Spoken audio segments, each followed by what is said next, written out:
pessoal, tudo bem com vocês? Bom, no vídeo de hoje eu gostaria de estar falando a respeito de dimensão educativa da educação não escolar. Tem sentido este debate? Vamos saber se através da educação fora do ambiente escolar, se tem sentido ou não debater a respeito, beleza? Quando a gente fala a respeito de movimentos sociais, esses movimentos como chamados trabalhadores sem terras, né? As ONGs, essas instituições, gente, elas, de certa forma, elas geram um tipo de conhecimento para a sociedade. Conhecimento esse que muitas das vezes, se for lecionado dentro de uma sala de aula, como por exemplo, aqui o meu quarto. No meu quarto eu tenho a minha lousa, eu tenho essa lousinha aqui que é de escrever de caneta, e aí aqui esse ambiente ele pode ser chamado um ambiente escolar, né? Ele podendo ser como que eu estou num domicílio, ele pode ser uma educação particular. Só que num movimento como esse, no movimento dos trabalhadores sem terra, né, aqueles também que são sem teto também tem também esse tipo de movimento.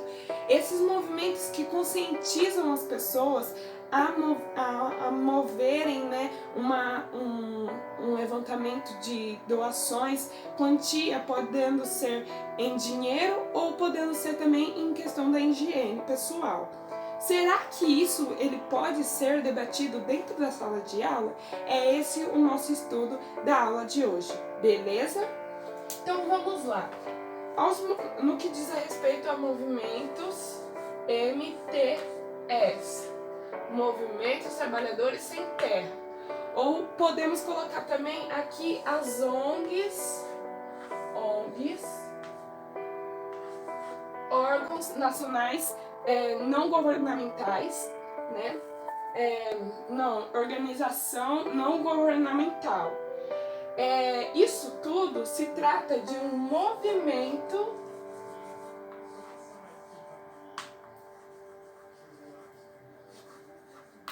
social. Beleza, eu tenho agora um movimento social. E será que isso ele pode ser discutido? De que forma ele é discutido dentro de uma sala de aula? Pensando a respeito sobre essa discussão, no que diz a respeito isso, Moura, né, Elaine Pérez Gonçalves de Moura e Dinora Tereza Zucchetti, vai estar aí escrito o nome, eu não sei direito esse nome, mas é isso aí. A Dinora e a Eliana vão falar a respeito sobre a dimensão educativa da educação não escolar. Tem sentido esse debate? É pensando nisso, né, e baseando nisso que nós vamos estar dando a aula de hoje, beleza? Então vamos ao que elas falam no resumo, pra gente não ler o texto todo, a gente só vai ler o resumo, beleza?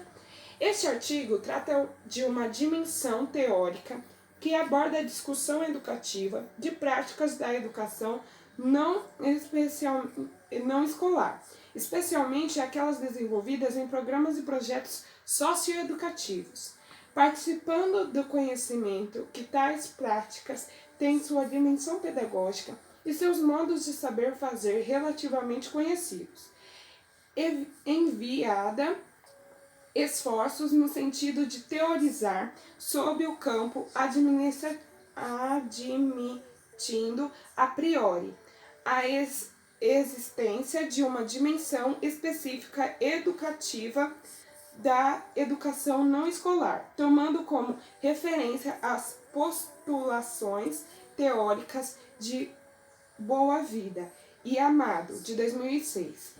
O texto encerra apresentando argumentos cuja elaboração original pretende trazer novos elementos ao debate no âmbito das teorias educacionais, contribuindo para o avanço do conhecimento científico. beleza? Então, para quem está me acompanhando, quem que vai fazer a prova no dia de hoje, isso, gente, eu estou fazendo por causa que hoje a gente vai ter uma prova a respeito da... Como que é mesmo o nome da disciplina? Orientação, prática e gestão da educação em ambientes escolares e não escolares. E nós fizemos também o projeto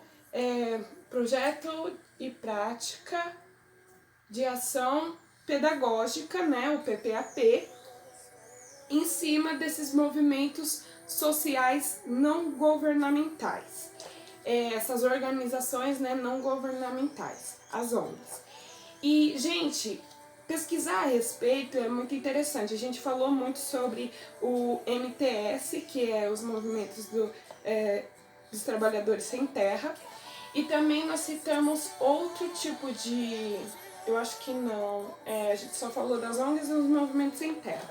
Mas, tipo assim, é interessante discutir a respeito, porque muitas das vezes a gente olha assim para uns movimentos como esse, principalmente os movimentos, eu tô saindo um pouquinho fora para que vocês entendam um pouco. Aqueles movimentos lá do feminismo, LGBTs, esses movimentos aí, eles devem sim ser discutidos dentro de sala de aula. E muitas das vezes o professor traz para dentro da sala de aula, mas às vezes um professor ele não tem muito conhecimento daquele conteúdo e o aluno ele tem. Por isso que é bom trazer a respeito. Eu já vivi isso, tá, gente? Dentro da sala de aula, o professor ele falar a respeito sobre o movimento LGBT e os alunos que fazem parte da LGBT foram lá e explicaram para os demais alunos como funcionava esse movimento. É que nem aquele movimento lá a respeito do Marcha para Jesus. As pessoas confundem muito esses tipos de movimento. Por isso é tão importante que as pessoas participem desses eventos para poder, dentro do ambiente escolar, poder trazer esses tipos de movimento e poder explicar. Eu, como professora, eu peco muito, né, nesse sentido. Por quê? Eu, por exemplo, eu sou da igreja evangélica, só que eu nunca fui nessa Marcha para Jesus porque eu já ouvi falar a respeito e não foi uma coisa que me interessou muito. Tem pessoas que vai no movimento LGBT, é uma coisa assim que a gente deve pensar muito a respeito, é um momento de reflexão. Quando as pessoas elas vão para esse tipo de movimento, geralmente acontecem, né, muitas brigas, muitas lutas travadas acontecem ali naqueles lugares. Por isso que eu não me envolvo, tá, gente? Eu não me envolvo com esse tipo de movimento, eu apoio quem participa, mas eu não me envolvo. E se tiver, porventura, um dia sobre eleição, eu também não vou participar, porque a escola ela é sem partido, então vamos ver se a escola é sem partido, né? As pessoas confundem muito a respeito da escola sem partido, isso é uma coisa que deve ser discutida muito mesmo de verdade, porque existe uma constituição falando que a escola ela deve ser laica, né? Então não pode ter partido político, não pode ter religião, não pode ter nada disso envolvendo a escola. Beleza, então vamos ver. Na escola pública, geralmente costuma-se falar muito de que a escola não tem religião. Beleza, mas se a diretora ela é católica, a escola vai ser católica. Se a diretora ela é evangélica, a escola vai ser evangélica. Agora, se a escola ela é de uma determinada pessoa, como foi o caso da primeira escola particular que eu trabalhei, as crianças já oravam. Por que as crianças oravam? Porque a mulher, a minha patroa, ela era da igreja católica. Então, tipo assim, as crianças, elas eram sempre obrigadas a orar, né, a rezar. Eu acho que era bem assim. Não era bem uma reza, era uma oração mesmo. Hoje já não é tão falado assim. Mas por que eu tô falando disso? Por que eu tô falando de recursos a serem utilizados dentro da escola? Porque muitas das vezes, como é o caso dos movimentos LGBT, se chegar dentro de uma sala de aula e abordar esse tema, até hoje eu vou ser muito leiga no assunto, eu sou muito leiga nesses assuntos. No que diz a respeito de movimento, nossa gente, eu tenho que aprender muito mais. Eu sei que eu sou muito leiga, mas só que a gente deve sempre manter, né, um relacionamento com pessoas que fazem parte desses tipos de movimentos, porque essas pessoas elas vão trazer um tipo de conhecimento que até então para mim é desconhecido. Eu tenho um amigo, né, que eu não vou citar nomes, mas só que ele, um dia ele estava, entrou nesse assunto, e aí eu me espantei, porque a pessoa pegou e falou assim, não, eu peguei e falei assim, mas por que você iria num lugar desse? Aí ele falou assim, porque eu apoio, porque eu sou. Aí eu falei assim, o quê? Que? Nossa, eu não sabia. De verdade, gente, foi até constrangedor aquele dia, porque eu não sabia o que fazer, eu não sabia qual era o próximo passo a dar, né? A partir do momento que eu descobri aquilo. Aí vai falar assim, mas a pessoa não tinha jeito de efeminado? Não, a pessoa não tem jeito de efeminado. Esse é o problema. Muitas pessoas se escondem. E quando fala a respeito de armário, olha, a gente estava falando de movimento e já foi pra LGBT, mas tudo bem. Quando fala a respeito de armário, gente, eu conheço tanta pessoa que até hoje não, mesmo se autodeclarando, não saiu do armário, porque, tipo assim, o armário, vamos dizer assim, é um efeito de... eu posso estar enganada, tá? Mas é uma forma de... um mecanismo de defesa, né? A pessoa, ela se esconde para um determinado grupo de pessoas, para ela não ser esculachada, para ela não ser maltratada pela sociedade. E mesmo sendo assim, ela ainda é maltratada pela sociedade, ela ainda sofre preconceito por causa que as pessoas são muito más. No que diz a respeito à sexualidade, a gênero, isso daí tudo, gente, é muito sério e é uma coisa que deve ser discutida até certo ponto. Porque a partir do momento que a pessoa ela é ignorante e ela está praticando o preconceito primeiro que é crime. E depois que a pessoa ela é martirizada, eu acho que é essa palavra, né, que ela é maltratada por outras pessoas, primeiro que ela pode levar aquela pessoa a juízo. Ela pode até chegar a prender aquela pessoa porque desrespeitou, né, o que ela é. Mas só que, gente, a gente tem que tomar muito cuidado quando a gente fala sobre gênero, né? Essas ideologias, né? A gente tem que tomar muito cuidado, beleza? Agora, voltando ao movimento sem terra, no que diz a respeito a esse movimento social que pouco é tratado, mas que deveria ser tratado mais ainda dentro da sala de aula. Esse movimento, geralmente, as pessoas, elas pecam muito na hora que vai entrar em questão dentro da sala de aula, porque elas não vão até esses movimentos para tentar descobrir.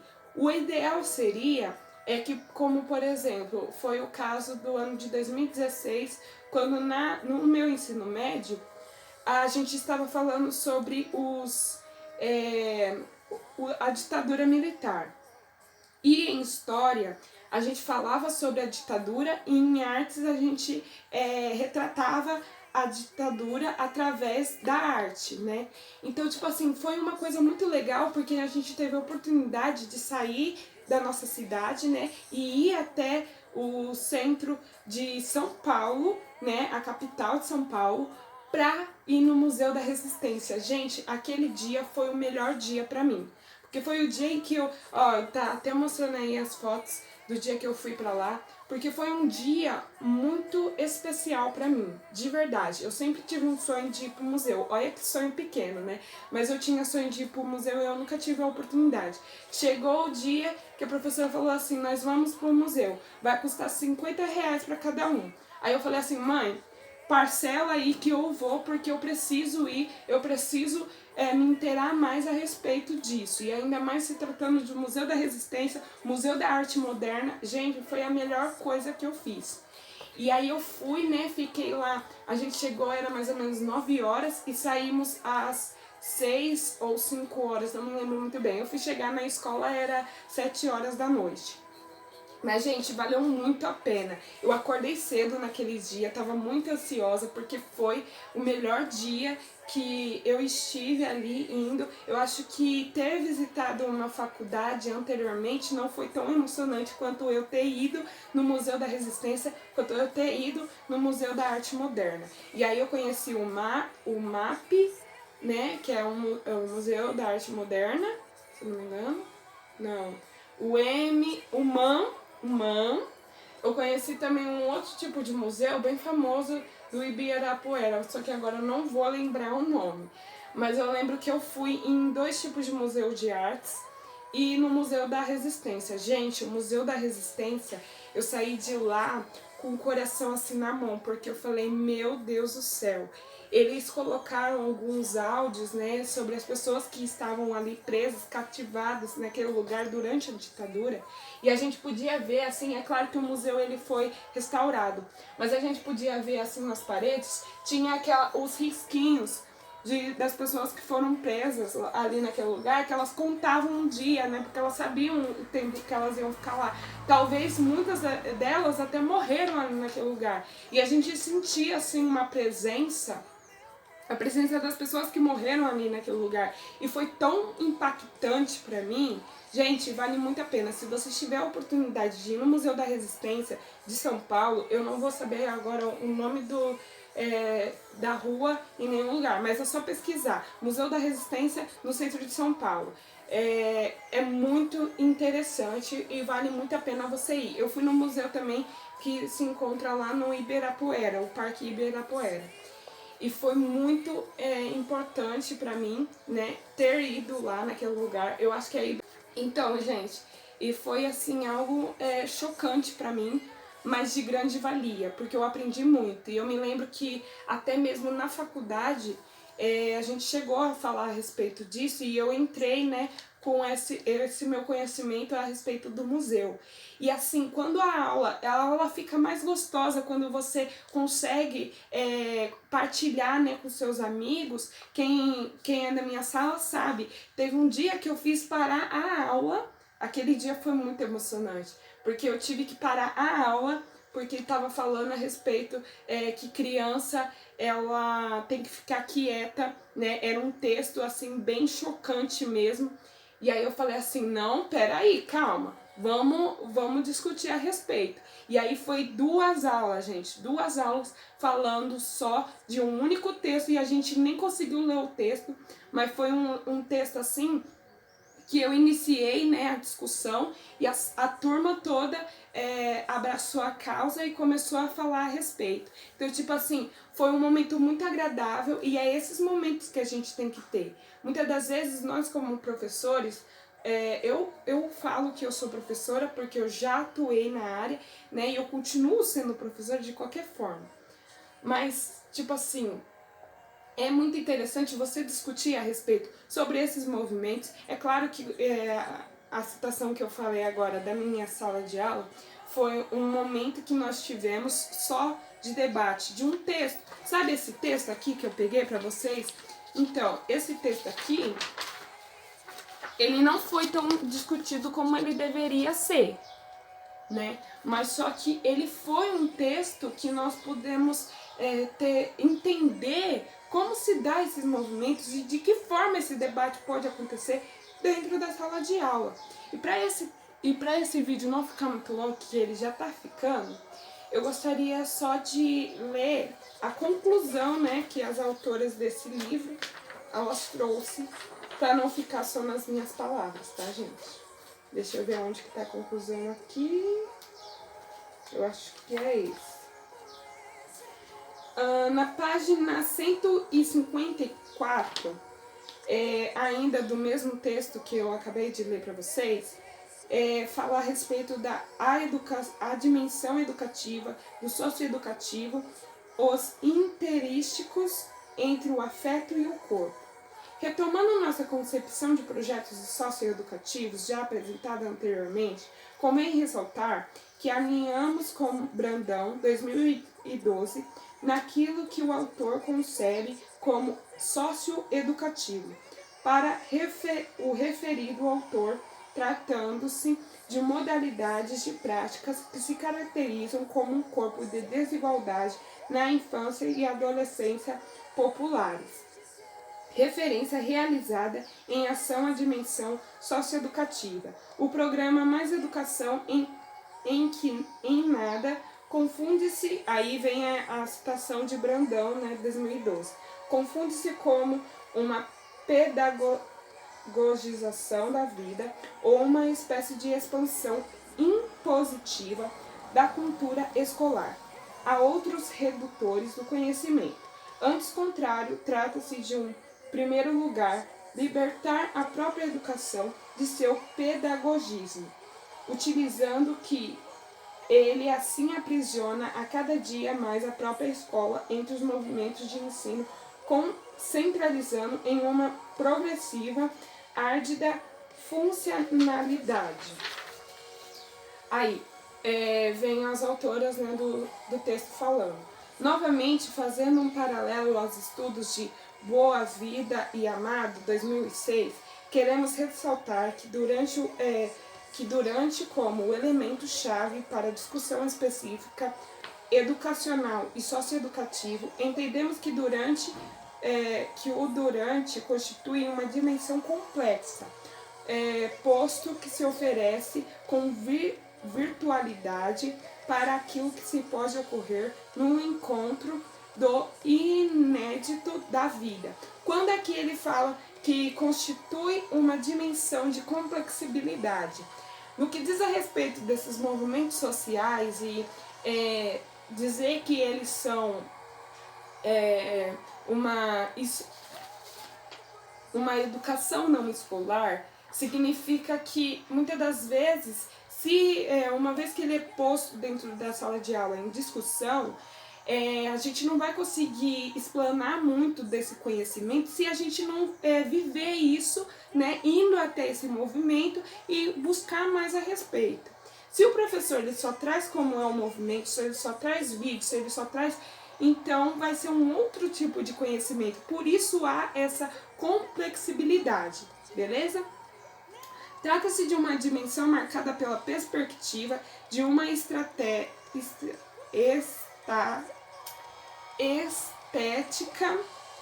de profissionalidade, na qual, segundo Pereira, 2013, emergem singularidades, trajetórias pessoais, memórias, presença dos pares, resistência e transformação de diferenciações de si. No caso dos educadores sociais, a busca pela diferenciação assume um inédito viável e é a realidade de uma coisa inédita, ainda não conhecida e vivida, mas sonhada, e quando se torna um percebido, destacando pelos que pensam utopicamente, essas sabem então que o problema não é demais um sonho, e ele pode se tornar realidade. Assim como os seres humanos conscientes querem, refletem e agem para derrubar as situações limites e os deixarem a si e a quase todas as limitados a serem menos. O inédito viável não é mais ele mesmo, mas a concretização dele que ele tinha antes de inviável. Portanto, na realidade, são essas barreiras que as situações limites, mesmo não impedindo, depois de ser percebidas, destacando, e alguma delas de sonhar o sonho, vem proibindo a maioria a realização da humanização e a conscientização dos demais ser. E o que ela quer dizer aqui, no que diz a respeito portanto, na realidade, são essas barreiras, situações limites e mesmo não impedindo, depois de percebidas, destacados, e há alguns de sonhar o sonho, vem proibindo a maioria da realização, da humanização e da conscientização do ser mais. Isso significa, gente, que a gente traz, né, dentro da sala de aula, e muitas das vezes esse conhecimento ele não é tão explanado, não é tão, né, e quando chega a realidade do aluno, porque muitas das vezes, quando a gente fala a respeito do movimento sem terra, a gente tem que lembrar também que tem crianças dentro da sala de aula que moram em lugares rurais. Não é necessariamente, porque ela está numa escola de zona urbana, que ela não pode morar no campo, né, no rural. E a gente também fala, nessa disciplina, né, de orientação e prática de gestão educacional em ambientes escolares e não escolares, a gente fala também a respeito dessas crianças que moram, né, no campo. Então, gente, a gente tem que sempre estar ligado a este conhecimento, mas de que forma? Procurar saber mais a respeito, ir até esses movimentos se for possível. Se você não conseguir, tem vários, eu não tive a oportunidade ainda de assistir a respeito, mas eu vi, né, que tem a educação, existe a pedagogia hospitalar. Gente, essa pedagogia hospitalar, a gente viu um trechinho, né, do vídeo lá na aula, né, durante essa aula, e foi muito legal, porque, tipo assim, a gente às vezes não tem nem ideia, né, que a gente pode trabalhar. Pedagogia hoje, ela é muito ampla. No começo, era só para quem, né, só pessoa de, assim, que passou, né, de mestre e foi para diretor de escola ou supervisor até mesmo. Só que, tipo assim, eu, no caso, eu quero só ficar no ambiente escolar, de preferência, né? Mas minha mãe fala que futuramente eu posso entrar aí fazer um concurso e entrar na Secretaria da Educação. Talvez a Secretaria da Educação não será, assim, uma realização de um sonho meu, e sim da minha mãe.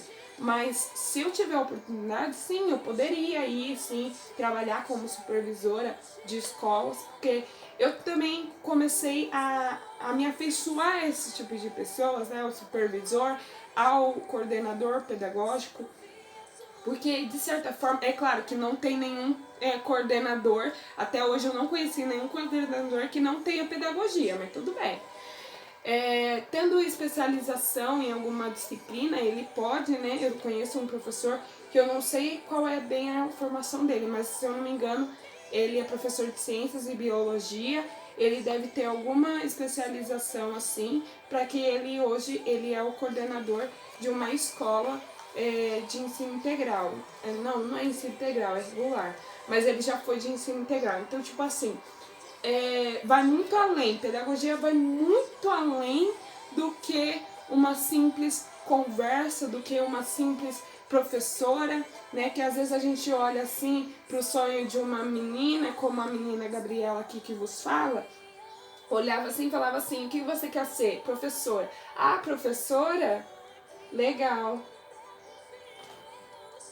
Tá, só é isso? Só acaba aqui? Professora de primeira ou quarta série? Não, vai muito além do que isso. Então a gente tem que tomar muito cuidado quando a gente vai falar da profissão de alguém, porque às vezes eu já me deparei com pessoas que estão fazendo engenharia civil, e aí eu pergunto assim, você quer, qual é o seu objetivo? Por que você está fazendo engenharia? E aí a pessoa vem e me fala, por causa do dinheiro.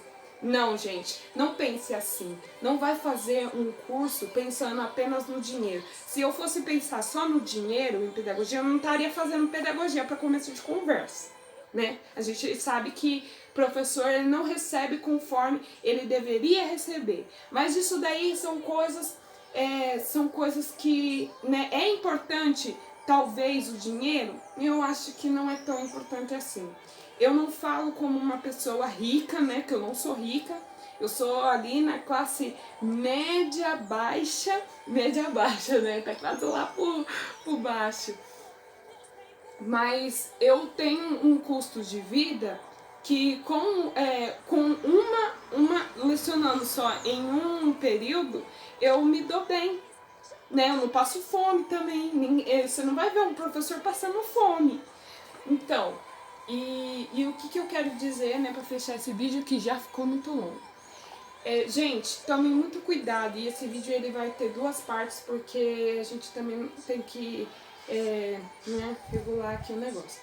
Mas tomem muito cuidado quando vocês forem ver uma disciplina, né? Quando vocês forem ver um curso, porque eu falo por experiência própria. Eu entrei na faculdade, saí do ensino médio, entrei na faculdade e vi, né, a história de vida dos meus colegas do ensino médio. Só de olhar a história de vida deles, eu já falo, eu peguei uma coisa deles que eu nunca vou esquecer. Que você tem que pesquisar aquilo que você quer fazer. Sabe por quê? Se não for a base da pesquisa, se não fosse as aulas de preparação acadêmica, se não fosse a professora Rosângela e o professor Tiago, gente, provavelmente eu não seria pedagoga. Não seria. Porque de verdade, foi através da Rosângela, né, a nossa professora de matemática durante o ensino médio, e o meu professor e o nosso professor de química, né, o professor Tiago, que inclusive ele foi meu tutor no ano de 2017. E tipo assim, se não fosse através da vida deles ter me dado